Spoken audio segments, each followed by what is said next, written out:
കോഴിക്കോട് പൂവാട്ടുപറമ്പിൽ നിർത്തിയിട്ട കാറിൽ നിന്നും 40 ലക്ഷം രൂപ കവർന്നതായി പരാതി. ആശുപത്രിയുടെ പാർക്കിംഗ് ഏരിയയിൽ നിർത്തിയിട്ട കാറിന്റെ ഗ്ലാസ് തകർത്താണ് കവർച്ച. ആനക്കുഴിക്കര സ്വദേശി റഹീസിന്റെ പണമാണ് നഷ്ടമായത്. പണത്തിന്റെ ഉറവിടം സംബന്ധിച്ച് സംശയമുണ്ടെന്നും പോലീസ് പറയുന്നു. 40.25 ലക്ഷം രൂപയാണ് മോഷണം പോയത്.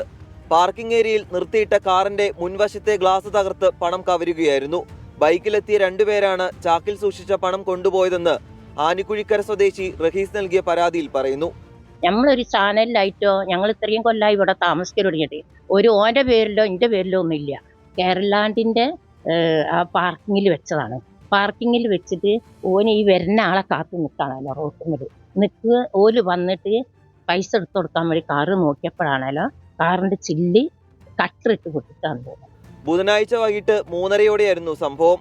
ഇന്നലെയാണ് മെഡിക്കൽ കോളേജ് പോലീസിൽ പരാതി നൽകിയത്. ചാക്കിൽ കെട്ടി സൂക്ഷിച്ച പണത്തിന്റെ ഉറവിടത്തിലും പോലീസിന് സംശയമുണ്ട്.